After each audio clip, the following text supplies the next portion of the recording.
Hey everybody, welcome to Movie Geeks United. We're going to be talking about June Blu-rays on this episode.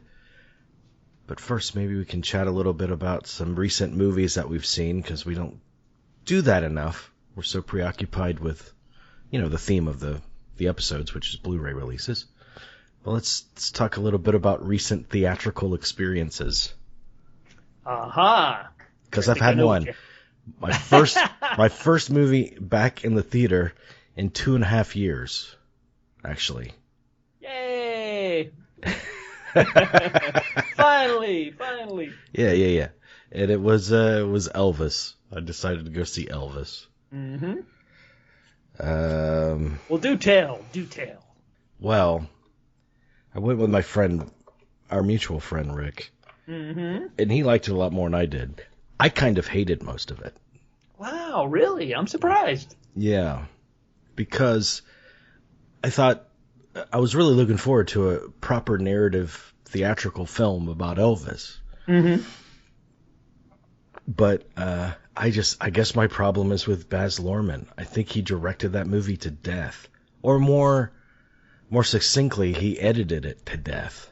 Mm-hmm. Because I would imagine when they're filming it, they actually let scenes play. I would think so. And then they cut it all to hell. Right. And, sure. And I was thinking to myself, if I were Austin Butler, and obviously he's fantastic, even in the movie that exists, but if I put all this years of work in, only to have the director subterfuge my performance by showing off, I would be pissed off. Because I felt like at least the first full half of the movie is cut like a trailer. Mm-hmm.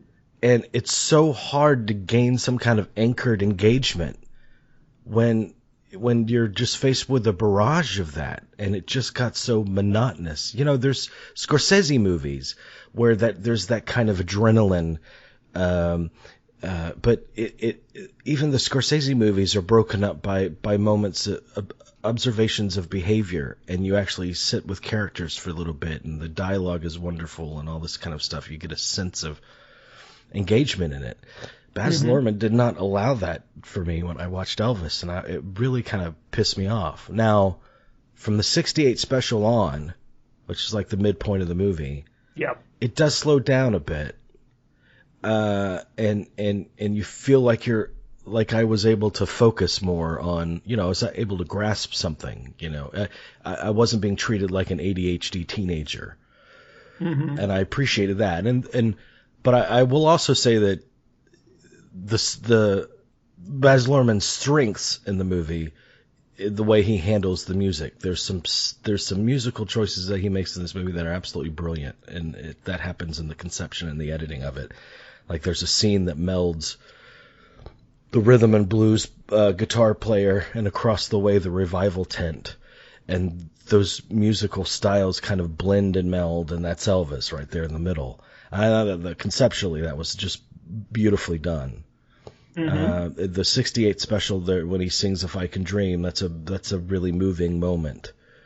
There's good stuff about it. I also don't like the fact that Tom Hanks was pretty much the lead in it. I mean, you could say they're co-leads, but Hanks not only has as much screen time, it seems, as Elvis, but he also narrates the thing. That's right, yeah. So for the most part, I was so kind of gravely disappointed because of Baz Luhrmann. It's like, I like auteurism, and what he does not accelerate or deepen your investment in the movie. It distracts from it. I don't like that kind of direction. Yeah, those are all valid criticisms. I can't argue with anything that you have said. And yet I enjoyed it, I must admit. And I think maybe my reasons for enjoying it are that I had such low expectations, because I know what he does, very well, having seen them all. And so I went into it knowing that this was going to be a Baz Luhrmannized version of the life and times of Elvis Presley. And so I expected really no substance whatsoever throughout the film. I expected to just be razzle-dazzle, and I was really surprised at the fact that, as you said, that as it went on, that you did get some substance out of it and more of a narrative thread. And it is a little bit ADD, like you said, in the early going. But I do enjoy some of the stylistic touches, like when they were recreating the 60s, when he was the montage of all the films that he was making at the same, during that time. That would have been fine. That would have been fine if it were an example of not the entire style of the first half of the movie. Right. Sure. Just one section would have been fine, but not the entire 40 hour and 15 minutes or whatever. Yeah, I get what you're saying. My feeling is that, he was going to tell it more straight, and he was going to temper down his stylistic flourishes. But that thing is drowning in Bazmataz. I mean, it's like, I mean, he's as ramped up, and it's not the fact that he's trying to appeal to kids, young people, even though I think he probably is with the people that he chose to do covers of Elvis songs and all that kind of stuff to somehow try to make them relevant for today. But it's because he's always had that style. So he had that style 20 years ago. That's right. Yeah, he did. And I do think that the script is fine. The script is pretty good. The script does have some substance and human drama. I just don't know why he didn't let it play without all of his pyrotechnic bullshit. That just aggravates the piss out of me. And he also says that, he wanted to make a movie about America. And I don't find that he really did that either, because there's attention paid to the political assassinations and the King and the Robert Kennedy, which Robert Kennedy wasn't assassinated while they were filming. That's right. But that's fine. I understand why he did it. But other than that kind of lip service, there was a movie made about Elvis and how he reflects the path of America, and that was that documentary, The King. And that was actually about that. I don't feel like Baz Luhrmann's movie is about that, like he says it is. No, I agree. Unless you're, thinking about in terms of what the Colonel achieved, coming from basically nothing and achieving the American dream, even though he wasn't American. So I guess if you wanted to come at it from that angle, I guess maybe. Yeah. But the movie's called Elvis. It's not about how Colonel Tom Parker reflected the American. Right. It shouldn't be anyway. I mean, call it Colonel Tom Parker if that's what you're making a movie about. And I don't ever remember him talking like that, Colonel Tom Parker. No. Every video clip I've seen, he has a Southern accent. Right, he does. That's right. Yeah, that's a good point. Yeah, there was a little strange choice for him to choose that the way his and the accent would come and go at times. I noticed as well too. That was kind of strange. Like Tom Hanks's voice would be completely clear in certain moments, and then it would go back into, and maybe intentionally so if this guy was an imposter. Right? Who knows who he really was? But I was surprised because I expected this movie to have, to be along the lines of Bohemian Rhapsody, which we all know I detested because they got so many of the details wrong, and it was just sloppy with the research. And I was shocked at how many details they got right with this movie.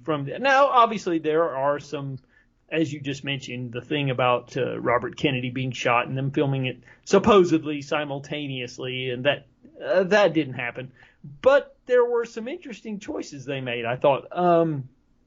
For me, what they could have done, like a lot of these biopics, they could have just inserted a generic character as the director of the 68 special. But no, they actually took the time to call him Steve Bender, which it is Steve Bender. He's a legendary television director, and they created a character based on Steve Bender, who is, also directed the Star Wars Christmas special and many other things, the Pee Wee Herman Christmas special. So, he's a legendary TV director, and they portrayed him as such. And, so that was interesting. Instead of just, generic director with no name, they decided to actually give him a name and the real name. And so little touches like that, the thing where he tries to break free of Colonel Tom, didn't happen on stage as depicted in the movie, but where the sequence that they depict where Colonel Tom sends him a bill for what he's owed, that really happened. That's true. So there are some things that they got right in the film. Those are two examples I could cite that I didn't expect them to do anything of that nature. I just expected it to be all. So I guess what I'm saying is I'm coming at it from the level of my expectations were so low. I was completely surprised at how much better it was than what I expected. Yeah, and I don't have any problems with the movie's take on the movie's factual content. Right. And and even its understanding of where Elvis's music came from, and its understanding of the soul of Elvis. I don't have a problem with any of that. My problem is 1,000% with Baz Luhrmann, the director. His style choices. Yeah. Gotcha. Yeah, I would agree. Yeah, he doesn't know when to quit. Overkill is his middle name, so yeah, I would agree. But all in all, I enjoyed it. I'm not going to say it's a perfect film. It definitely has some problems, as you said, but I overall I did enjoy it. I can't. Everybody deny is it. like I've read a couple of semi-negative.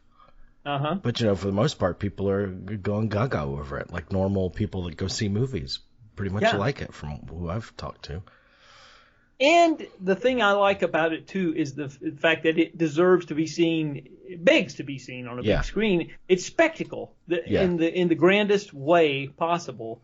And so many of these movies that are coming out, they're not really, they don't have a visual style, so to speak, or they're just kind of generically done. And it's so refreshing to, even though he has his problems, as you mentioned, it's refreshing to see somebody designing something for a big screen experience. Sure. With that in mind. And so I admire that, and it was refreshing. And I was thinking to myself, this is spectacle that we expect. They're great musical moments there, and I like the sequence where he's putting together the Vegas show. And he's directing the horns and everything. I mean, there's beautiful musical moments in it. I just think Austin Butler deserves so much better because I mean he's working his heart out, and Baz Luhrmann's going all over the place. It's like what you would hear about Terrence Malick directing. Yep. Like you're acting for Terrence Malick, and he says, "Oh, a butterfly," and he and he runs off and films a butterfly in the middle of your scene. That's what Luhrmann's doing with the editing of this movie. Mercifully, there's a scene late in the movie where he shares a moment in the back of a limo with Priscilla Presley. It's like the quietest, most kind of stable scene in the movie, one of them anyway, and it's very affecting because of it. It is. You need to know, somebody like Luhrmann needs to know, even though he's doing fine on his own, he doesn't need to learn anything from me, for God's sakes, but some directors know the concept of contrast, and that when you go for those heavily stylized, adrenalized, heart-pumping moments, they are more effective if they're countered with the opposite. There's a mastery of tone, a mastery of that balance. Yeah. Hell, even Wolf of Wall Street has it, and that's Scorsese's most rambunctious movie. Yeah, he does. Yeah, you're right. Yeah, like I said, can't really argue with any of your concerns about it. For sure. And yet, having said that, I did enjoy it. Didn't love it, but did admire it, and it was a fun time at the movies for me. Yeah, so. I'm glad it exists. I'm glad the family's happy with it.